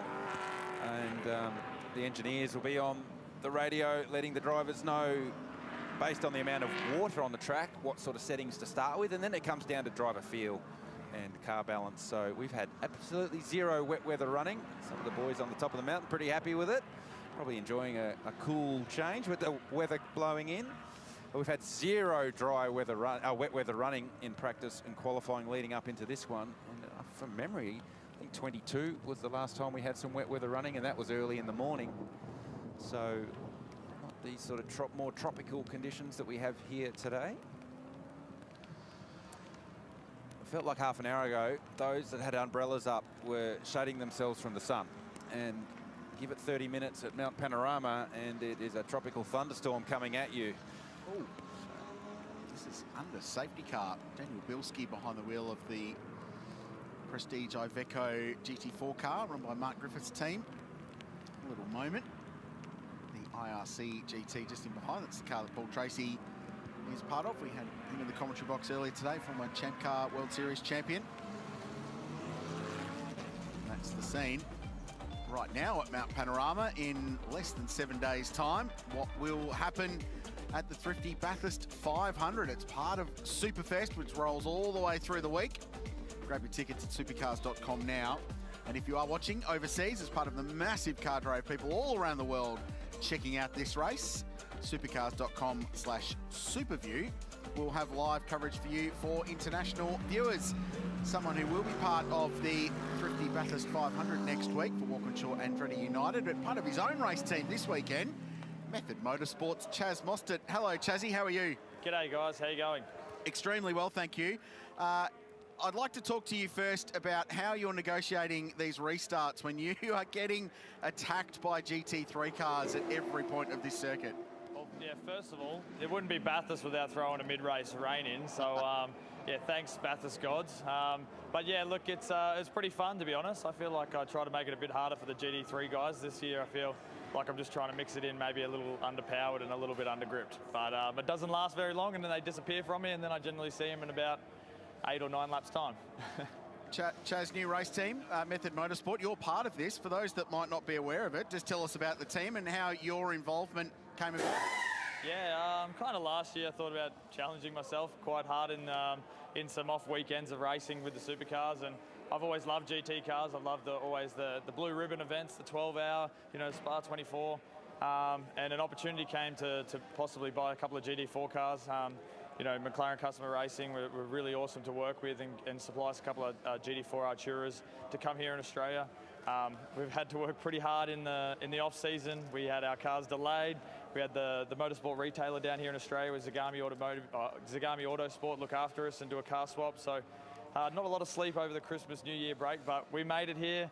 We've got, you know, other than not myself, but 5 other very talented drivers, and we've made the race. It's a whole new learning curve, and I know what the stress level of team principals and team bosses and team owners. It's a new one, but I'm really enjoying the new challenge. We've got an amazing crew here with the team as well. I've called in a lot of favours from a lot of ex-supercar teams, so we're very spoiled for talent in this team. Chaz, tell us how you're balancing that. How you're balancing the team owner, team principal hat with your race car driver hat. Is it 50-50 you're splitting your time, or do you feel like you're more team owner than race car driver this weekend? Yeah, it's funny. I think the Tuesday we got here, we did Tuesday, Wednesday, did all the team setup. It's the first time we've ever set up a pit garage. So it was, you know, more hands-on. I feel like going back to my early years when I was in development series and stuff like that, just getting hands-on again. So I must say I'm a lot more knackered this weekend than what I'm on a normal supercar weekend. But yeah, managing it's not too bad. It's when I'm out of the car, I'm obviously trying to see where I can help and try and use that experience that I've had in working with other teams. But when the helmet goes on, I'm just a typical racer. I just want to go out there, try and race door to door with everyone, even try and make it a bit harder for the GT3 cars. So I think there's a few Euros that are probably pretty disappointed with me out there in those first couple of stints. And Chaz, is this new experience that you're getting from the team management side, is that good news for teams that you're going to be working with and the TM for that? Is that going to change your attitude? Well, I definitely have a whole new level of respect, or I mean, not that I felt like I was too painful for teams, hopefully not. I'm sure they've probably got a different story, but it's, look, when you kind of run it yourself and you've got, you know, lesser hands and you're trying to piece together a team, there's a lot of work that goes in the background. I mean, some drivers probably do need a reality check out there when they turn up and something's not right or wrong, because all the guys and girls we have in this team, you know, the last 3 or 4 nights, it's been so amazing to stay back with them, with the team, and just see how many hours go in. I mean, the drivers are generally the first ones to duck off the track, rest their body for the big race, but physically, I actually don't know the guys behind the camera and the girls. You know, they're the real heroes of the day. Well, Chaz, we're back here in 5 days' time, and you'll have your supercar driver hat on, so I'll hold you to that to make sure that you are the last driver here doing all the work and all the rest of it with your race team. How have you dealt with being the slower car in the field, not the car doing the lapping, the car being lapped? How have you dealt with that? It's quite funny. I mean, we're doing, I think, what, 215s, 216s in the GT4 around here in the dry. But to be honest, they feel like they're 202, 203 laps like a GT3. So even though you're lapping a lot slower, you think you would get quite bored out there. The car's still, you know, very rewarding and pushing quite hard. And, you know, probably the difference to the GT4 to GT3 for me is the GT4 is probably a more mechanical car. So when you do, you can still slide it a little bit. The car's not going to quite bite you. I think it's, you know, a really good young junior car or an AM car to get involved in. GT3, you've got to, you know, it's like Garth, where you're around here, you just got to get your other foot on top of the other foot and keep that throttle down, even though you actually want to lift off to create the grip with the aero. So, yeah, it's definitely a different beast, but saying that, they're still an absolute hoot to drive. You've got a couple of really impressive young guys with you this weekend behind the wheel, Chaz. Is the plan to keep hold of some of them and run them through this program for the year? I would like to, for sure, try and run a young junior program in GT4, and then, you know, obviously have some AMs as well, and try and help with that type of driver coaching and throughout the year. Yeah, I challenged myself pretty hard to get here to the biggest race of the year for GT cars, but I'm still working on some stuff for the series. Yeah, don't have anything locked away there, but I'd love to be running these 2 cars in the GT4 series this year. And last one, mate, next week, we've got to look forward to it a little bit. The Thrifty Bathurst 500, you're back with WAU. Where are you at? How's testing gone? And what's your thoughts and feelings going into next weekend? Yeah, testing was really great. Obviously got a new engineer this year. That's a real different mindset for me. So it's been a long time since I've had a different person being married to as an engineer. At Sutter, our 12,000 doctors never stop listening. That, guys, I'm that buggered, I can't actually even think that far ahead. I think me and Cam Waters have a golf duel on Monday, Tuesday we've decided to do. So if you guys are kicking around and don't have anything to do, maybe we could have an Ambrose or something. Nice work. Well done. It's great to see this team here. It's a great addition to the sport. Well done for your role in getting involved, and best wishes for the rest of this race and indeed the year. Thank you very much. I just want to say hi to Reece, Andy and the doggos back home. I wish you girls were here with us, experience this, but thanks for all the hard work in the off-season, and also, obviously my parents back home too. Thank you. Nice work, Chaz Mostert. Well done. Method Motorsport, keep an eye on that. You can guarantee that they'll be doing some cool things throughout the year as GT4 evolves here in Australia. 16th on down have cleared off and have done their wave by. And no, that'll be next lap. That's eligible next lap. Excuse me. Yeah. That'll be an adventurous lap. That's actually the first real opportunity to push in the rain, and you've got to make hay while the sun's well, the sun's not shining anymore, but get up the road a little bit, because that's your lucky dog opportunity. Yeah. So talk about pioneer. Yeah, talk about adventure into the unknown. Pathfinders. Yeah. And the first one of those, David. So good guys behind the wheel though. David Wall is the first of the cars a full lap down. 2 times Aussie GT champion and Carrera Cup champion. Lee Holdsworth won the great race a couple of years ago. David Russell, who with Mark Seeney have got the most starts in the GT3 era of the Bathurst 12 hour. He's been very good in these cars. Paul Tracy, he goes okay. Pretty good. So they'll be the ones Race waved control by. to safety car, maintain 80 kph. Lights out at normal position. Wave by is entitled from turn 18 this lap, please. Return to pit lane this lap. Which will be this lap around. So the lights will go out halfway down Conrod Straight. And then we go racing in the rain for the first time today. When this safety car started, it was dry. It wasn't raining. Well, the first car into pit lane when this safety car came out was the number 46 of Valentino Rossi. They put slicks on and then changed their mind mid-pit stop. And it was a smart move, because they would have come straight back in to grab a set of Pirelli wets. So that car will now restart 5th. When you go back and reflect on your life choices, that's probably a good one you've made there, I think, to make that decision. It did cost them a little bit of track position pitting as early as they did. Car 46, so Raffaele Marciello, fiercely quick Swiss-based driver, is in 5th position at the moment behind Maro Engel. So they've got themselves back into the game as well. Have Mercedes-AMG Group at M Racing at 1:30. And Danny Juncadella behind the wheel, Craft Bamboo Racing. They've another team that's played themselves in as the race has gone on and crept up that leaderboard. Much like the car in front, Phantom Global now find themselves second with the Porsche 1-2, Bastian Boost behind the wheel. Just seeing 1 or 2 little bits of water running down across the different crowns and nuances of the road, Garth. You're looking for a different racing line here, aren't you? There are. We'll see some what look to be odd lines. There are some option racing lines, if you like, in the rain here at Bathurst, and one of them is at the cutting. You run not all the way around the outside, or the go-kart line that we sort of call it growing up. We all used to drive around the outside of the racetrack. You drive about mid-track at the cutting, and the same at Forest Elbow. Depends on the car balance, depends on the type of tyre, depends on how wet the racetrack is, but I would expect, based on what we saw there on that lap, the drivers will go exploring early once we go green. And that green flag is coming, so I've dived into the 44 garage to have a chat with the guys who are doing a really nice job and leading the way right now in the Boiselle Pro-Am class. This team's been together for a little bit of time, Marcel, but it's going really nicely at the moment, but just changes so quickly today. So how are you guys staying on top of that? Well, firstly, they got me out of the car, so I'm really, really pleased with that. So Serge has to deal with the rain, but we're just going about doing our business. We're here to have a good time, but at the same time, we're here to compete. We can't seem to shake the wall racing guys just yet. It seems like we're going to be racing down to the wire. When you've got a guy like Luke Jordan or even Brad Shields here in the garages, it puts a lot of pressure on Serge in the rain. You didn't think about plugging one of the pros in? Oh, we've got a lot of faith in Serge. He'll do a good job. Anyone named Sergio Perez has to be pretty good in any conditions. Best luck for the finish from here, mate, because this team was really great in Highlands last year, and it's cool to see you guys continuing on and having some good fun. Thank you. Cheers. So we're completely resetting the race now as we're into the second half, Garth, because everything we knew about the relative performance of the cars that we were just seemingly getting our heads round over the first 5.5, 6 hours, that's all. Throw that out the window for a little while, because we've got proper full wet conditions now. I think it's either it's eased or it's stopping that rain. It hasn't stopped completely. And then we'll get potentially get a drying out phase, all of which could favour different cars. Yeah, that's correct. So the Lucky Dog cars making their way past BMW XM safety car, but you're right, John.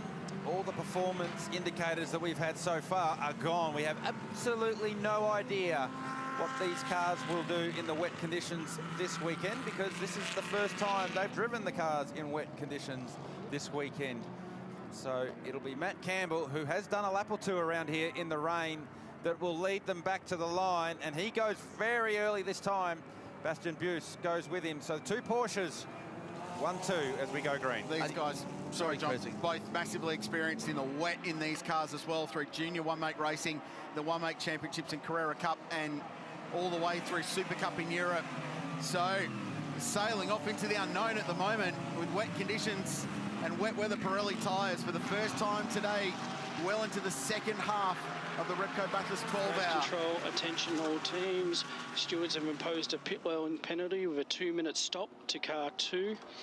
Pit lane penalty with a 2-minute stop to car 2. Driver conduct. So that is Ricardo Feller versus John Hollinger. Car 2 has a stop-go penalty, 2-minute hold. At the top of Mount Panorama. That's what brought that safety car out. That was the contact. 2-minute stop and hold penalty. That is a big one. And that's an SRO penalty. Pro on arm driver. Rich mentioned it earlier on. It is very much frowned upon. It might seem draconian, but you have to understand it when there's people out there. Check out what's going on right off screen out of the Audi Sport cutting. It was like peak hour in the middle of Bathurst on a rainy, wet day in the middle of winter. They were just tippy-toeing, trying to get up the hill and negotiate the lap cars as well. And Matt Campbell's just disappeared up the road here. He's going to get to the Race back control, of attention all number teams. 19. Stewards have imposed a pit lane penalty to car 912 for a pit stop breach. Wow, race leader. Through penalty for car 912. Race leader with a pit lane drive-through penalty. So that was a driver change that they did, and they didn't respect the 85-second pit lane mandatory minimum. Our pit lane crew were right onto that one. Right on it. They saw that happen, and we picked up the vision of Matt Campbell looking somewhat confused and leaving in a hurry, and it turned out that it was too much of a hurry. So our race leader, who had dominated this race for near on 120 laps, will have to serve a drive-through penalty. So that puts it's the number 13 Phantom Global car in the lead of the race. Yeah. Yeah, absolutely. That's another 992 car as well, of course, the newer version of the Porsche. And remind you that particular team in its first race. Here's the KFC car coming into the pit lane. Might as well get your Kindle out and start reading a couple of chapters. This 2 minutes going to seem much longer than that as it heads towards the penalty box. Ricardo Feller is the driver who was being penalised, and he's going to take the pain now, Chad. Yes, he will. So if you are the Mansa EMA team, there was a little bit of discrepancy on the regs if you had to pit on the first lap that you get told about a penalty, but we've already seen, was it the 130 got the drive-through and they went a couple laps before coming in? My question here to Garth would be, would you leave them out for the maximum amount of time to try and build as much of a gap to negate just how many spots you'll lose in the traffic here, given that he's got the clean air and no mist? Well, traditionally, yes, that's what you would do. You'd go to the maximum allowable window, as we've got one around at the Audi cutting. One of the IRC cars is around. Paul Tracy. Is that Paul Tracy? That's the leader. Has that had contact? Is that damage on the left front guard? So really hard to get it done here because it is blind. It's literally blind. You're relying on the marshals to let you know when it's safe to turn, because you obviously cannot see around the corner here. This is a very wide-angle lens camera. Nice job, Paul. He's done that before. Oh, hang on. Oh, we praised him too early. But that's an old-school IndyCar spin turn, that one. Lock up the front wheels. So he stalled it as well now. Yeah, so hopefully he can refire that and get going again. Race control can manage this because they will have the tracking map of where all the cars are, and they're at the BMW elbow at the moment, so they've got plenty of time for Paul to get this recovered. That's timing by iPhone. Talking about time. For the penalty, yeah, for Ricardo Feller, who can just sit there and there's nothing he can do. And the point of that, Rich, that, you know, there is nothing you can do. They cannot touch the car at all. Correct. Safety car's been called, so that's trapped this car out on the racetrack. So we never got to the answer for Chad Nailon. Do you stay out? The risk is if you do stay out and a safety car comes, you can't come to the lane and you can't serve your penalty. They're coming to the lane now, but you can't serve your penalty under safety car. No. So I'm not sure what's going on. Why would you be coming to the lane now? You wouldn't otherwise from a competition perspective. Well, no, because they've just done everything they needed to do. Unless they're going to put some fuel in it.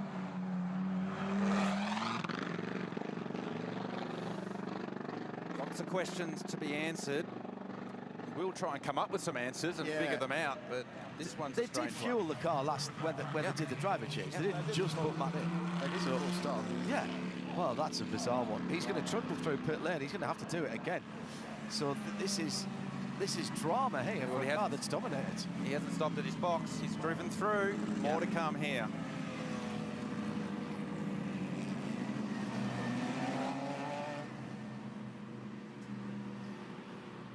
Well, that's a head scratcher. But remember what we were told by, I think it was Shea down in the lane, that they struggled to get Matt's radio plugged in, and Chan had to go back and help him to do that.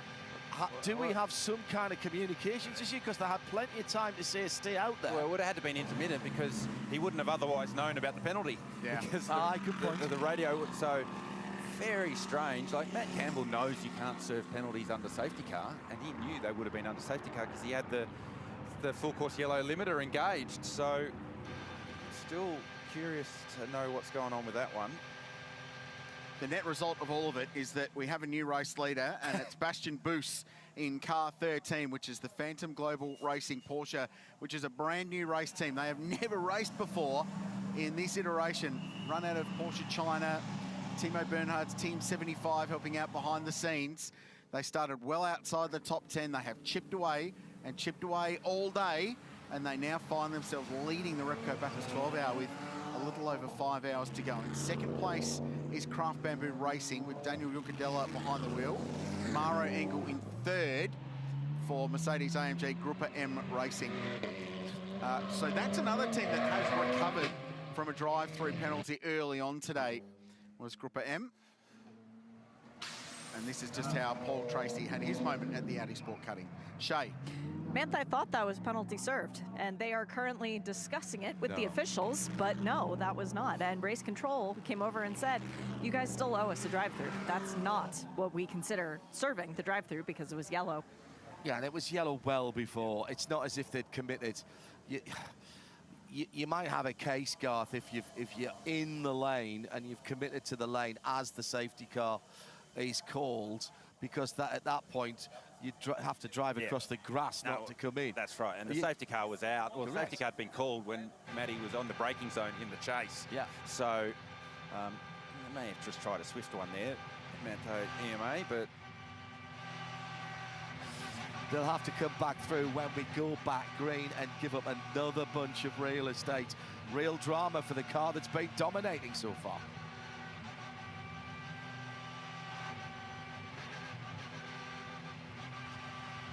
It's a genuine head scratcher for mine. We have all got furrowed brows. A series of unfortunate events that I'm entirely convinced should have happened, but I genuinely second-guessed myself there. Yeah, same. You're positive. No, you cannot serve a penalty under safety car. It defeats the purpose of having a penalty, doesn't it? So logic dictates that it serves under green.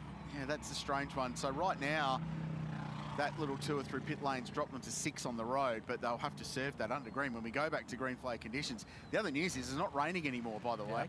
So that shower has passed, at least at this point, and you would expect the track now to dry. So unfortunately, the flick spin has not been effective in getting the 702 IRC GT back underway. There was a bit more of contact than I'd realised with that car, to be honest, gents. And the front clip sort of at a funny angle. Yeah. See the top of the front tyre. I just wonder if there's maybe a little more damage. Yeah.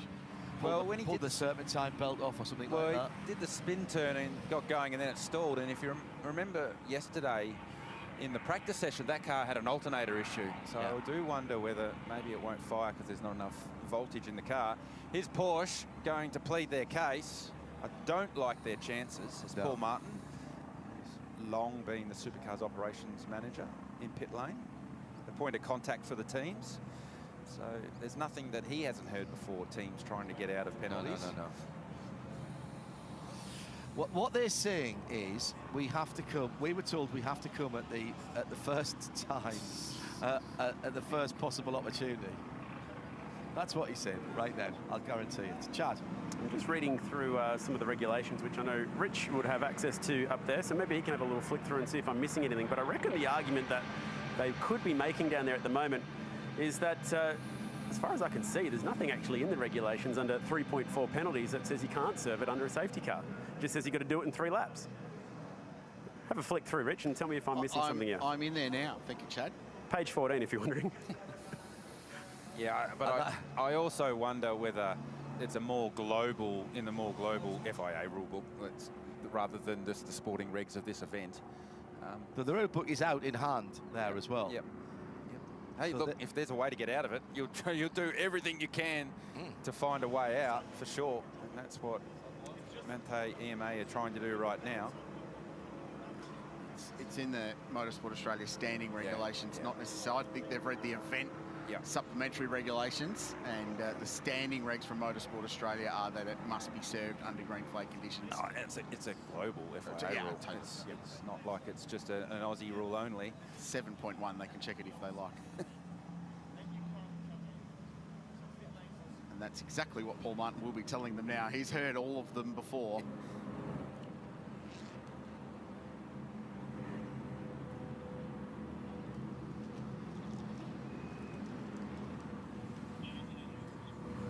So, interesting times at Mount Panorama, but just for something completely different. As the Repco Bathurst 12-hour continues, Bastian Boost, the race leader.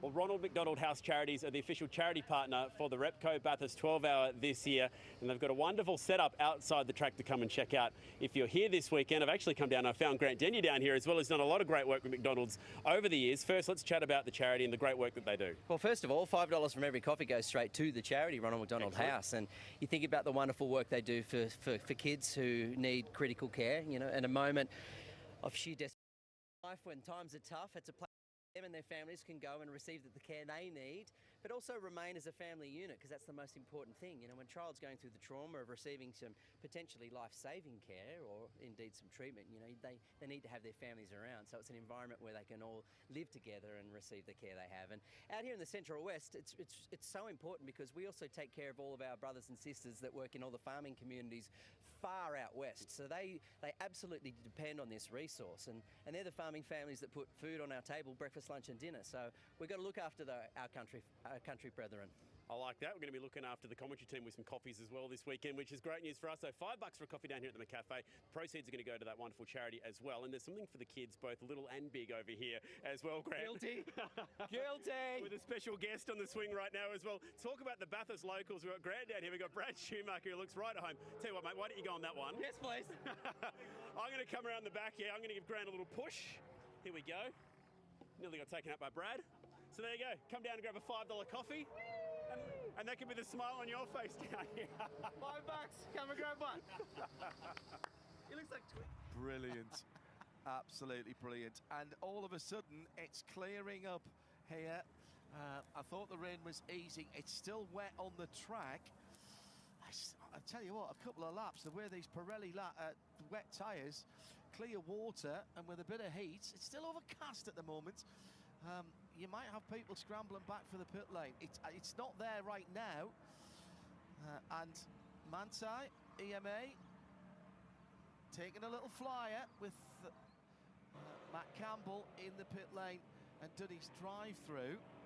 You'd be brave and bold to put slicks on now, but you can see already at the kink that there is something of a, I'm not going to call it dry, let's go with less moist line evolving there at the kink. So it will dry very rapidly, and these Pirellis move an enormous amount of water out of the way.